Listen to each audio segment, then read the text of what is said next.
This is a story of a 24-year-old man who was drowning in silence. No one knew.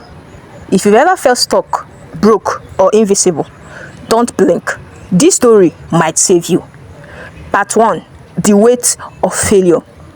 The alarm screams at 4:47 a.m. Marcus doesn't turn it off. He just stares at the ceiling of his childhood bedroom, counting the cracks. He has already memorized over 24 years. 37 cracks in total, like 37 failed attempts to escape this room. His phone glows with notification he already knew by heart. Rent overdue, student loan payment rejected. Next week. He tried 17 different ways to make money in the past 3 days. 17 oh. Dropshipping, he lost $2,000 to that. Freelancing, graphics, he made only $300 in 6 months. YouTube channel, just 43 subscribers after a year of daily uploads. Affiliate marketing, 0 sales. Uber driving nko, the car broke down. He couldn't even afford repairs. Door-to-door sales. He made people uncomfortable, made himself miserable. Crypto trading nko, don't even think about it. Each failure carved a little deeper. Each one made him smaller. His father's voice echoes from the kitchen. That disappointed tone that doesn't even need words anymore. Just the sound of a mug hitting the table too hard.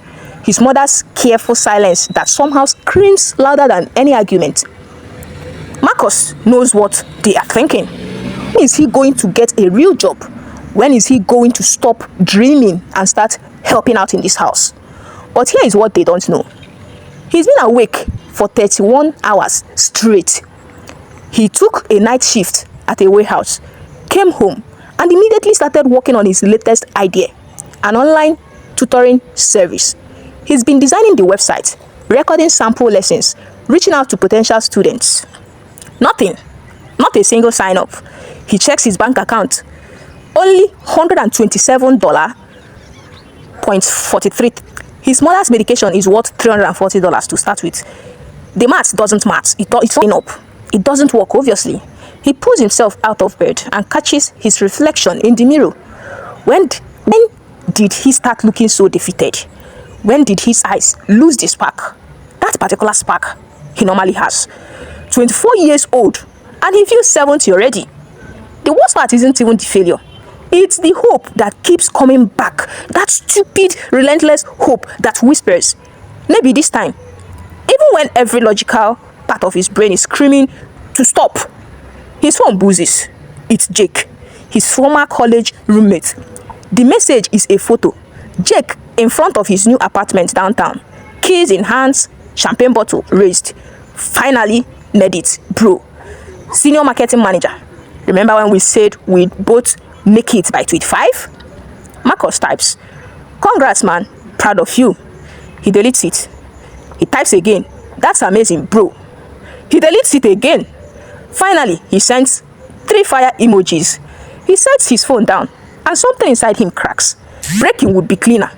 This is a crack, the kind that spreads slowly, silently until everything collapses. He walks to his desk, opens his laptop. There is a draft email saved from last night, titled, "To Mom and Dad." The subject, I am sorry. He typed it at 2 a.m., deleted it at 2:15 a.m., retyped it at 3 a.m. The cursor blinks in the empty message body. What do you say? How do you tell your parents that you are not just failing, you are drowning? His sister, Eva, knocks softly. She's 16. She shouldn't have to knock like she's afraid to bother him. Marcus, you okay? Yeah, just walking. She pauses. There's some oatmeal downstairs. Thanks. I'll be down in a minute. But he won't. They both know it, that he will not come out of his room. He opens a new tab and types what he's typed 100 times before. How to make money fast, legally. The same article, the same advice, the same promises. Then his hands moves almost automatically to a different search. Is it normal to feel like giving up at 24? The results flood in. Forums, articles, Reddit threads, trade, Thousands of people asking the same questions. He's not alone in this feeling, obviously, but somehow that makes it worse. Because if thousands of people feel this way, doesn't that mean there is no way out? Doesn't that mean that this is just life? His phone rings, unknown number. He almost doesn't answer, but something, maybe that stupid hope again, makes him swipe. Hello? Is this Marcus Chen? Yeah? This is Linda from a county general hospital. Your mother was brought in about 20 minutes ago. She collapsed at the grocery store. The world stops spinning. Is she? She's stable, but you need to come now. And Marcus, she's been asking for you. He's already moving, grabbing keys, running downstairs. His father looks up from his coffee, sees Marcus' face and knows. The drive to the hospital is 7 minutes that feel like 7 hours. Every red light is an eternity. Every slow driver is a personal attack. His mind races. This is my fault. The stress, the money, the disappointment. I did this.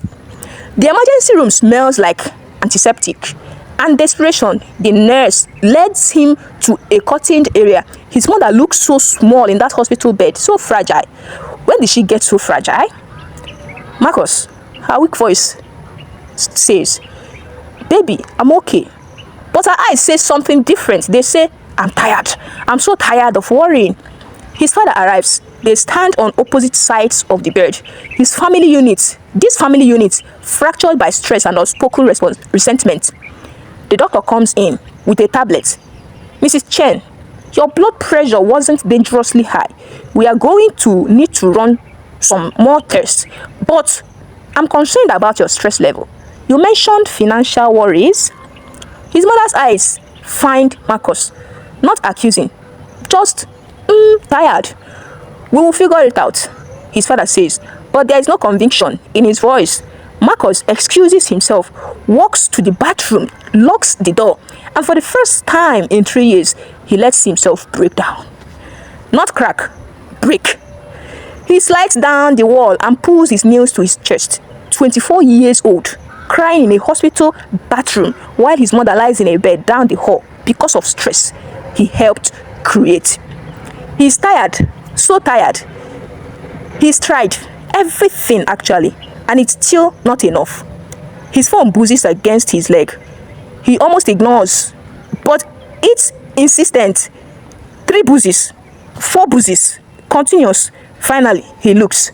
It's an email from someone named David Park. Subject line: "Saw your tutoring site." Marcus's heart barely registers it. Another scam, another pyramid scheme. But he's in a hospital bathroom at rock bottom. What's one more disappointment? He opens it. "Marcus, I came across your online tutoring website. I'm impressed by your sample lessons. Clear, engaging, exactly what I've been looking for. My company is launching an educational app and we need content creators. This isn't a job offer yet, but I'd like to talk.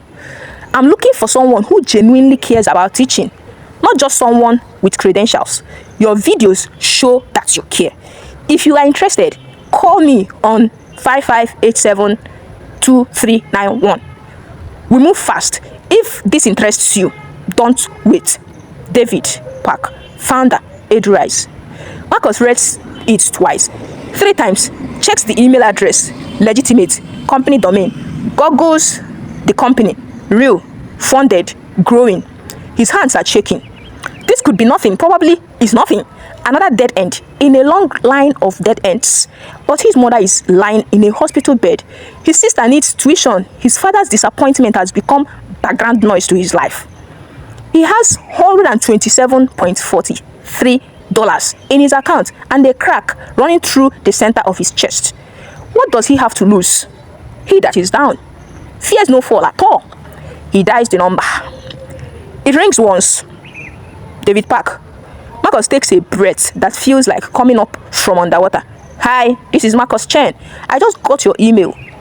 "Marcus, I was hoping you'd call quickly. Listen, I watched all your sample lessons. You have something that's incredibly rare. You make complex ideas simple without dumbing them down. That's a gift. Thank you. Here is the situation. We are launching in 6 weeks. We need 50 lesson modules created. Each module is 10 to 15 minutes of content.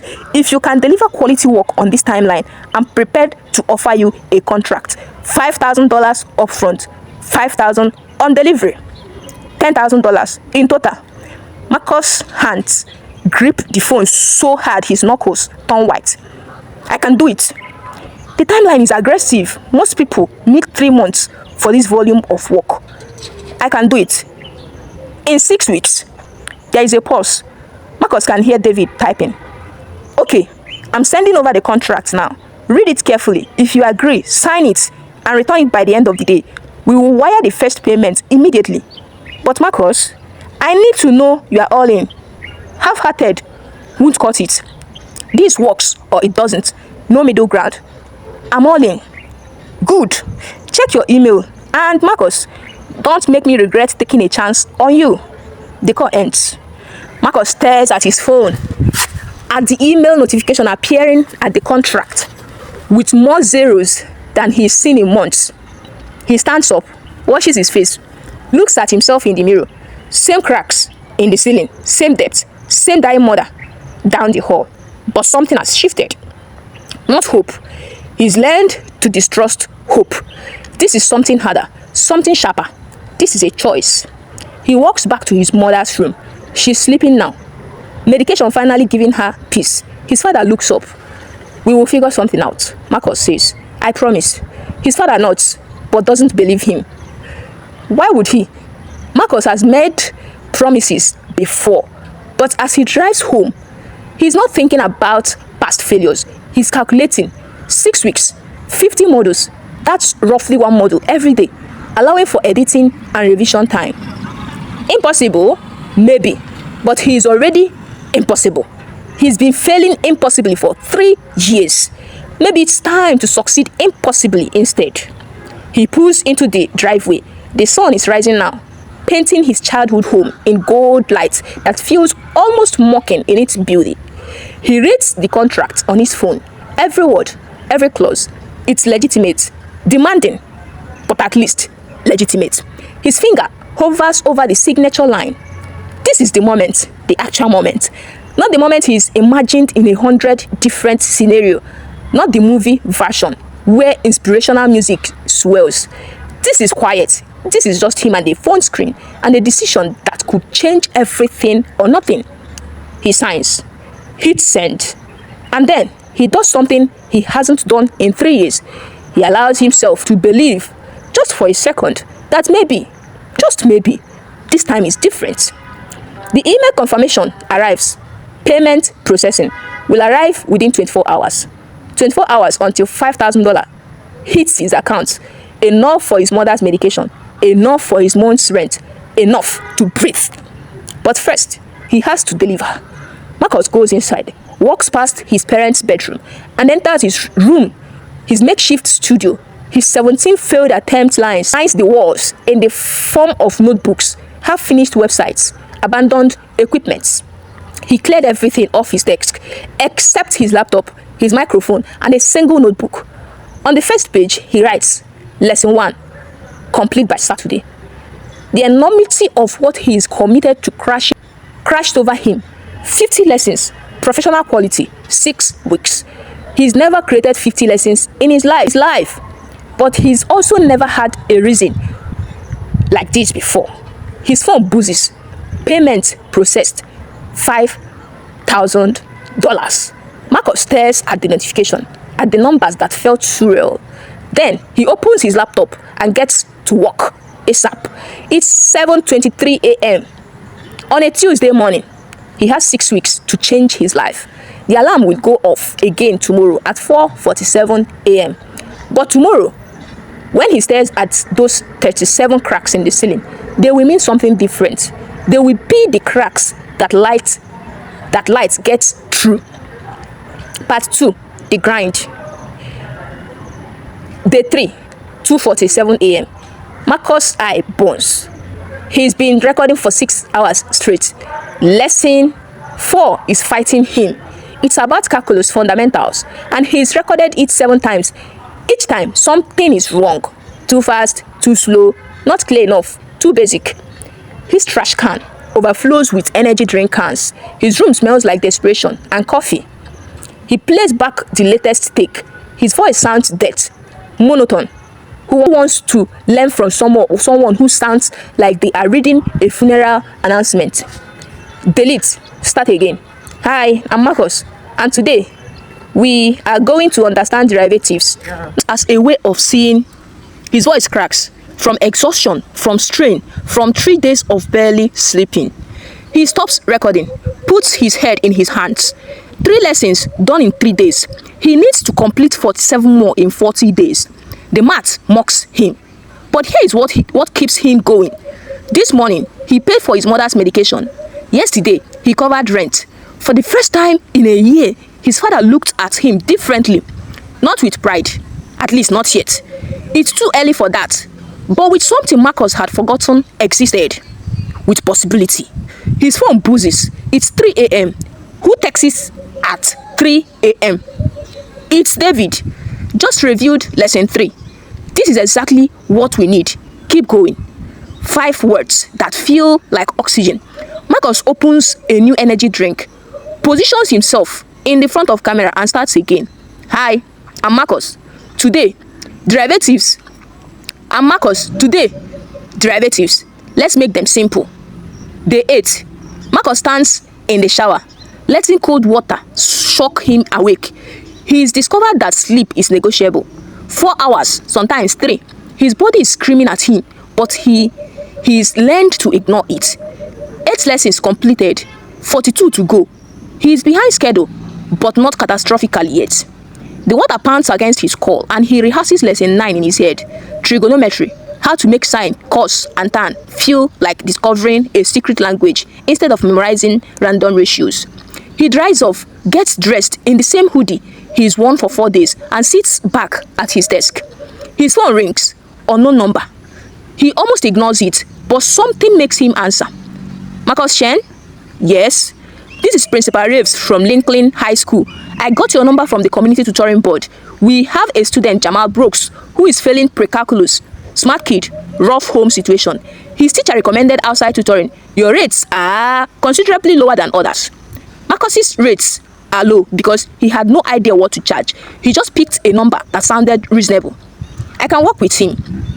Excellent. Can you start this week? Evening sessions, probably 6 p.m. Marcus thinks about his schedule. He's recording from 5 a.m. to noon, editing from 1 p.m. to 6 p.m., researching and scripting from 7 p.m. to midnight, sleeping from 1 a.m. to 5 a.m. Whoa, that's a hell. There is no room, no space, no time. I can do 6 p.m. on Tuesdays and Thursdays. Why did he say yes? He can't afford to lose focus. But something about the description, smart kid, rough home situation, hits close. Probably too close than it should. He hangs up and immediately regrets it. He is jeopardizing the contract. David needs these lessons. He can't spread himself thin. But the first session with Jamal is tonight, and Marcus shows up. The kid is 16, tall, angry at the world in the way that kids get when the world has been unfair to them. He slumps in the library chair like he's ready giving up. You the tutor? He asks. Marcus. Yeah? Yes, I am. Look, man, I don't need this. I'm going to fail anyway. Marcus should do the professional thing, encourage him, use positive reinforcement and confirmations. Instead, he did the opposite. He says, yeah, probably. Marcus looks up. Jamal looks up, surprised. You already decided you can't do it, so you are right. You will fail. We done here? What? Jamal asked. I don't have time to waste convincing you that you are capable of learning. Either you want to learn or you don't. I'm exhausted. I have a massive project due in 5 weeks, and I'm here at 6 p.m. on Tuesday because someone thought you were worth it. Are you? Marcus asked. Jamal stares at him. Something shifts in his expression. Show me, he said. Marcus opens his laptop and pulls out a problem. Okay, here's the thing about math. It's not about memorizing or memorization. It's about seeing patterns. Your brain already knows how to do this. We just need to wake it up. An hour passes, then another. Jamal starts asking questions. Real questions. The kind that show he's actually thinking and following. When they finish, Jamal says, "Same time Thursday, eh?" "Yeah," Marcus answered. And Marcus, "Thanks for not bullshitting me." Marcus drives home feeling something dangerous, purpose. Not just for the contract, not just for the money. For the first time in years, he is actually helping someone, making a difference that matters. He gets home at 9 p.m. He's lost 3 hours of working time. He's behind schedule now. Definitely behind. But when he sits down to record lesson 9, his voice sounds different, more alive, more real. He records it in 2 takes. Day 15. Marcus is hallucinating. He's sure of it. He's editing lesson 17 and the timeline keeps swimming. The cuts blur together. He keeps hearing his own voice layered on top of his own voice, saying the same words, slightly out of sync. He hasn't slept more than 3 hours in a row for 2 weeks. His father knocks on his door. "Marcus, you need to eat something." "I'm good," Marcus said. "You haven't left this room in 2 days." "I'm fine, Dad." Silence. Then his father said, "What you are doing, it's working." Marcus stops, turns around. His father is standing in the doorway, and for the first time in years, he doesn't look disappointed. He looks concerned, which is somehow better. "The lessons," his father said, "your mother has been watching them online. He says they are really good." Something cracks in Marcus' chest. The good kind of crack, the kind that lets feelings in. "Thanks, Dad." His father nods and leaves. Marcus turns back to his screen, and suddenly the timeline isn't swimming anymore. He finishes lesson 17 in an hour. Day 22. Disaster. Marcus is recording lesson 26 when his laptop makes a sound he's never heard before. A grinding mechanical death rattle. The screen goes black. He tries to restart it. Nothing. Tries again. Nothing. He calls tech support. They tell him what he already knows. Hard drive failure. Complete loss. "What about recovery?" Marcus asks. "We can attempt it, but it usually costs around $800 to $1,200 and takes 2 weeks." Marcus hangs up, his hands shaking.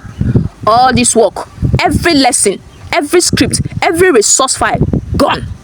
He has 3 weeks left, 24 lessons to complete, and he just lost everything. This is it. This is where the story ends. This is where he emails David and admits defeat. This is where he explains that he tried, but sometimes trying isn't enough. He opens his email on his phone, types, "David, I need to tell you." He stops. He closes the email, opens his cloud storage instead. He's been backing up his file automatically. Not every day, but enough. He checks the timestamp. Last backup, 3 days ago. He's lost lesson 24, 25, and half of 26. Call it 3 lessons. Not ideal, but not catastrophic. He borrows his sister's old laptop. It's slow, super slow. The screen is cracked. The keyboard is missing 2 keys, but it turns on. And that's what matters. He downloads his backup files and gets to work. By 3 a.m., he's recreated lesson 24. By 6 a.m., lesson 25. By noon, lesson 26. He's caught up. He's actually caught up. And he's learned something crucial. You can lose everything and still not be finished. Day 29.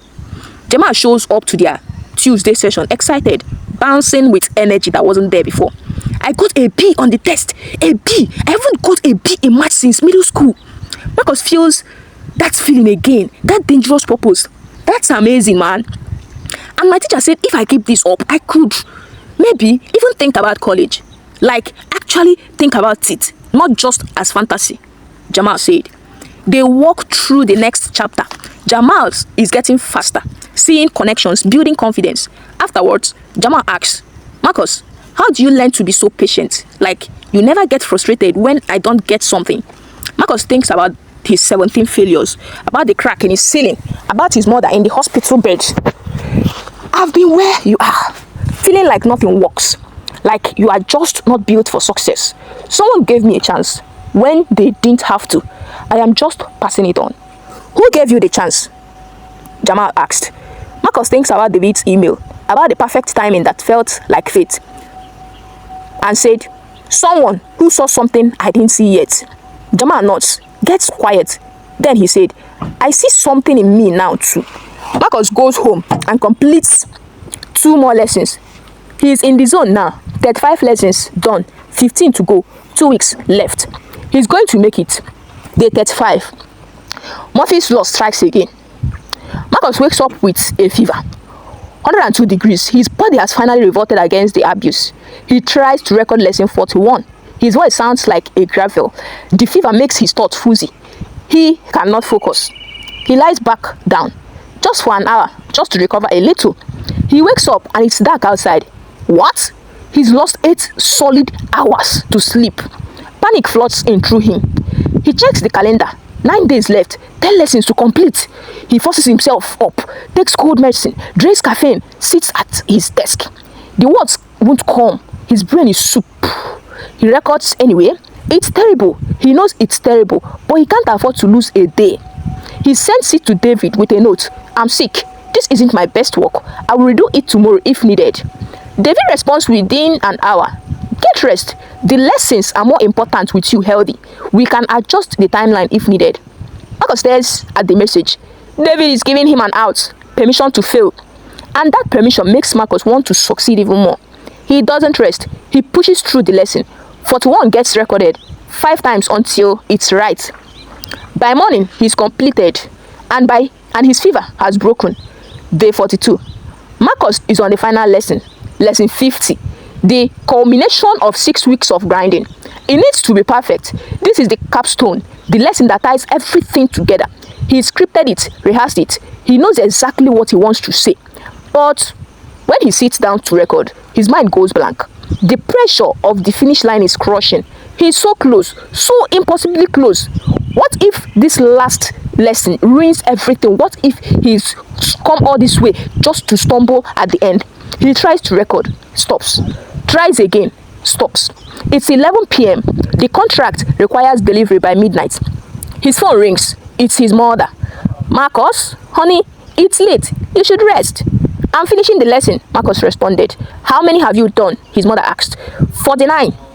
She's quiet. Then he said, Marcus, I've been watching them, every single one. Do you know what I see? What? Marcus asked. I see my son teaching the way he's always wanted to. I see someone who cares so much about making things clear and simple. I see someone who refuses to give up. Mom, whatever happens with this project, you've already succeeded. You've shown yourself what you are capable of. That's what matters more than anything, than any contract. They talk for more 10 minutes about nothing important, about everything important. When Marcus hangs up, something has shifted again. He's been recording these lessons like they are a prison sentence, a requirement, a burden. But they are not. They are his voice, his knowledge, his contribution. He positions himself in the front of the camera and hits record. Hi, I'm Marcus. This is our final lesson together, and I want to talk about something more important than any formula or theorem. I want to talk about what it means to learn when everything feels impossible. He speaks from his heart, not script, not rehearsal. The truth, just the truth. 47 minutes later, he stops recording. It's the longest lesson he's created. It's also the best. He uploads all 50 lessons at 11:43 p.m. 17 minutes to spare. He leans back in his chair and closes his eyes. 6 weeks ago, he was in a hospital bathroom, broken and defeated. Now, he's completed something that seemed impossible. The email notification arrived. David Park. Contract fulfilled. Second payment processing. Marcus, this work is exceptional. We need to talk about what comes next. What comes next? Marcus hadn't thought beyond the finish line. He was so focused on survival that he forgot to imagine what success might look like. His bank account updates plus $5,000, which is now $10,000 in total, right, for this particular contract. More money than he's made in the past year combined. But more than that, he's proving something to himself. He can do impossible things if the stakes are high enough. He can grind through pain and doubt and failure. He can deliver when people count on him. The sun rises again. Still, Marcus walks to the window and watches the light paint his neighborhood in gold. Same houses, same streets, same world. But he's different now. The cracks in his ceiling are still there, but they don't define him anymore. They are just cracks, and light is still getting through. Part 3. The choice. 2 weeks later, Marcus sits across from David Park in a downtown office that's all glasses and ambition. Through the window, the city spreads out like a promise. Your lessons exceeded every metric we hoped for, David says. Engagement rates are 87%, completion rates are 71%. In educational content, these numbers are unheard of. That's great, Marcus replied. Here is where it gets interesting. We want you full-time. Content, salary. Content director, salary, benefits, equity. You'd be building the entire learning experience for EduRights. David slides a folder across the desk. Marcus opens it. The number at the top makes his breath catch. It's more than his parents made combined. This is what you are worth. What your skills are worth. Marcus, you have a gift for making complex ideas accessible. That's rare. That's valuable. Marcus stares at the contract, at the security it represents, at the life it could give him and his family. His mother's medication covered, his sister's college tuition covered, his father's retirement actually possible. Everything he's wanted for 3 years is right here in a folder. There is a catch. David continues. We need you to start immediately. Full time means full time. 60 hours a week minimum. For the first year, we are scaling aggressively. I'm in, Marcus shouted. David smiles. Don't you want to think about it? I don't need to, Marcus replied. Actually, you do, David said. Take the weekend. Read the contract carefully. This is a big decision. Marcus takes the folder home. That night, at his Tuesday session with Jamal, he is distracted. You good? Jamal asked. Yeah, just got a job offer. That's great, man. Doing what? Creating educational content like what we do here, but bigger. You should take it, Jamal said. I will, Marcus replied. Jamal walks through a problem, then looks up. Will you still do our sessions? Marcus hadn't thought about that. 60 hours a week, no time for side projects. I probably can't, but we can find another tutor. Jamal nods, but something closes off in his expression. That's what going back up again. Sure, yeah, that makes sense, he said. They finish the session quietly. When Jamal leaves, he doesn't say the same Thursday. He just leaves. Marcus drives home, feeling something uncomfortable, like he's made the right decision, but for the wrong reasons. At home, his mother is watching one of his lessons on her tablet. This is so wonderful, Marcus. You are really helping people. Thanks, Mom, he said. David called. He said you are going to work for them full time. Yeah, good salary, benefits, it's everything we need, Marcus replied. His mother sets down the tablet. What do you want? What do you mean, Marcus said. Not what we need, not what makes sense financially. What do you actually want to do? Marcus sits down. I want to not worry about money. I want to pay for your medication without checking my bank account first. I want Dad to look at me like I'm not a disappointment. I want Eva to go to college without loans. I want to fix everything I broke. You didn't break anything, baby, his mother said. I've been failing for 3 years. Well, you've been trying for 3 years. That's different, his mother replied. They sit in silence. His mother's lesson plays in the background. Marcus explaining derivatives with the passion that makes complex maths feel like poetry. That voice, his mother says, that's the real you. Don't lose that in whatever comes next. That night, Marcus can't sleep. He reads the contract again. It's generous, it's fair, it's the answer to every problem. But something nags at him. He opens his laptop and checks his email. There are 47 messages from students who've taken his lessons, thanking him, telling him how his teaching style finally made things click. One message is from a woman named Sarah. I'm 43 years old. I dropped out of college 20 years ago because I couldn't pass calculus. Your lessons made me realize I am not stupid. I just needed somebody to explain things differently. I'm re-enrolling next semester. Thank you for giving me back my confidence. Marcus reads it 3 times. Another message from a teenager named Miguel. I want to be an engineer. My family says I'm not smart enough. Your lessons proved them wrong. I'm applying to MIT. 47 messages like this, 47 lives shifted by his work. He thinks about EduRights, about creating content for an app, reaching thousands, maybe millions.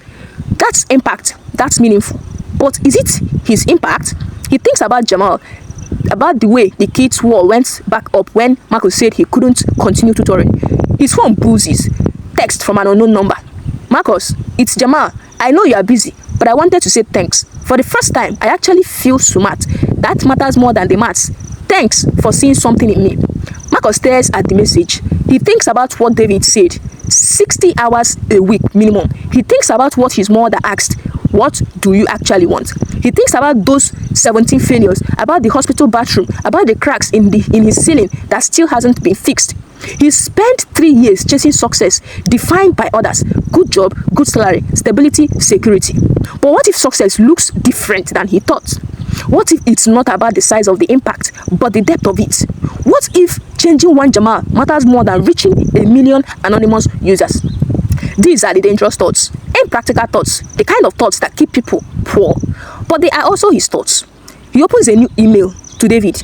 David, thank you for the incredible opportunity. I need to be honest with you about something. He pauses, thinks, deletes. He starts again. David, I'm grateful for everything you've done for me. The contract gave me a lifeline when I needed it most, but I need to figure it out. I need to figure out what I'm actually building towards. Can we talk? He sends it before he can overthink. David responds within 5 minutes. Call me now. Marcus calls. You are turning down the offer. David says, not a question. I don't know, Marcus replied. I need to understand something first. Why me? You could have hired anyone with better credentials. I told you, you have a gift, but there are thousands of gifted teachers. Why specifically me?